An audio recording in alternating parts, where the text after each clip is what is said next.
On the 23rd of July 1856, Gangadhar Pant Tilak was beside himself with joy. His wife had just given birth to a baby boy.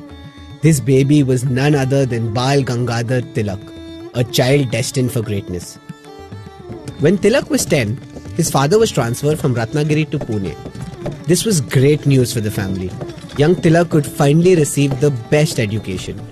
At school, Tilak was equal parts clever and stubborn. Even in the face of punishment, he refused to turn his back on what he believed. This stubborn honesty irked his teachers immensely. A few years later, when he got married, his father-in-law offered to give Tilak a gold ring. Tilak refused the offer. Instead, he asked for books. Tilak believed that knowledge was far more valuable than gold could ever hope to be. At the age of 17, Tilak enrolled into the Deccan College. Tilak wore a silk dhoti on his first day there. The other boys started making fun of him for being so traditional. Unfazed, Tilak retorted, "Why can't I wear a traditional outfit? Don't the Europeans wear their formal suits for dinners?" A fellow student, Daji Abaji Khare, was impressed by Tilak's straightforward attitude. The two soon struck up a close friendship. Khare taught Tilak to wrestle. In turn, Tilak stunned Khare with his impressive swimming skills. All this time spent playing took its toll on Tilak's studies. When he failed the first year arts exam, Tilak realized that change was necessary.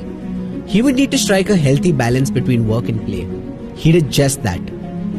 Tilak excelled at studies. He was even honored by the well-known mathematician, Professor Chatre. Tilak then went on to study law. This was when he met Gopal Ganesh Agarkar, a fellow student and a budding social reformer. The two of them got on instantly. The duo dreamed of bringing about social reforms. It was this dream that led them, along with their friend Vishnu Shastri Chiplunkar, to found the New English School. Educating kids wasn't enough to bring true change. They knew educating adults was equally important. In order to educate the adults, Chiplunkar suggested starting a newspaper. Tilak loved this idea but made one tiny suggestion. They would publish not one but two newspapers.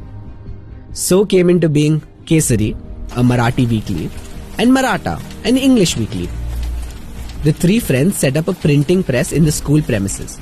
They even went door to door to distribute the paper. The papers had their desired effect. The masses soon grew eager to hear Tilak's opinions on various social and political matters. Tilak's words soon became their truth. Tilak, Chiplunkar and Agarkar also started the Ferguson College in Pune and set up the Deccan Education Society. Tilak was on the constant lookout for ways to educate the masses. He constantly sought to find new ways to bring different communities together. For example, in the early 1890s, the British had banned all public gatherings. Now, this exempted all religious festivals. So Tilak, to get around this draconian law, began the public celebrations of Ganesh Chaturthi. He even visited the fort of Raigad and started celebrating Shivaji Maharaj's birth anniversary. When a drought parched the fields of Maharashtra, the farmers were forced to sell their houses. Tilak would not stand for this. "You've lost your crops. Now, do you wish to lose your homes too?" Instead of giving up, he urged the farmers to demand help from the government. The battle against drought was soon followed by the war against the plague.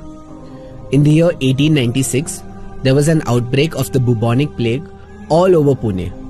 Misery and disease gripped the city. Initially, the government ignored the people's plight.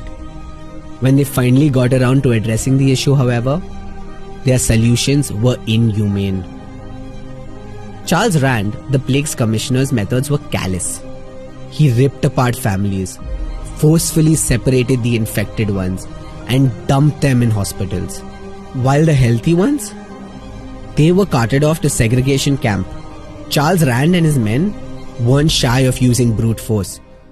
It's no wonder then that the residents of Pune were more scared of the officers than the plague itself.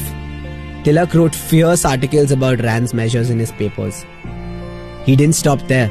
Tilak set up a separate segregation camp to help the victims and their relatives. Tired of this unceasing ruthlessness, Damodar Hari Chapekar, along with his brothers, assassinated Charles Rand. The government used this opportunity to accuse Tilak of instigating the Chapekar brothers. Soon, Tilak was arrested under charges of sedition. Tilak was released from jail on 6 September 1898. A few years later, in the year 1905, Lord Curzon announced his plans to partition Bengal. Tilak saw this move as a means to divide the Bengali Hindus and the Muslims. The partition gave further impetus to the Swadeshi movement. All around the nation, Indians boycotted foreign goods. The violent ripples of the partition were felt for years. This tension exploded when the extremists bombed the British residence of Muzaffarpur. Once again, the police blamed Tilak for instigating this act. Tilak, during his trial at the Bombay High Court, kept insisting on his innocence. In spite of his pleas, Tilak was sentenced to 6 years in the Mandalay prison. People were outraged, and the city of Bombay even went on a 6-day strike. After 6 long and arduous years, Tilak was finally released from prison. Tilak's time in prison did not deter his revolutionary spirit. When his loved ones tried to persuade him to retire from politics, Tilak flat out refused. How can I indulge in literature when my country is a slave to the British? Tilak spent the rest of his life promoting the Home Rule movement. He strongly believed that Indians had the right to manage their own affairs. It was during this time that he uttered those eternal words, "Swaraj is my birthright." 8 months later, on the 1st of August 1920, Bal Gangadhar Tilak passed away. Tilak's vision for an independent India did not die with him. It lived on in the hearts of countless Indians. It was Tilak's words that inspired them to continue their fight.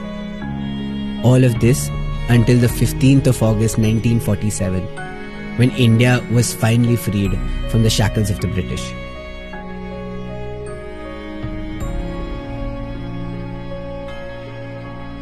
This video was adapted from an Amar Chitra Katha comic. If you liked it, then click on the button above to buy this or any other book from Amar Chitra Katha. And remember to like and share and subscribe for many more stories from India's favorite storyteller, Amar Chitra Katha.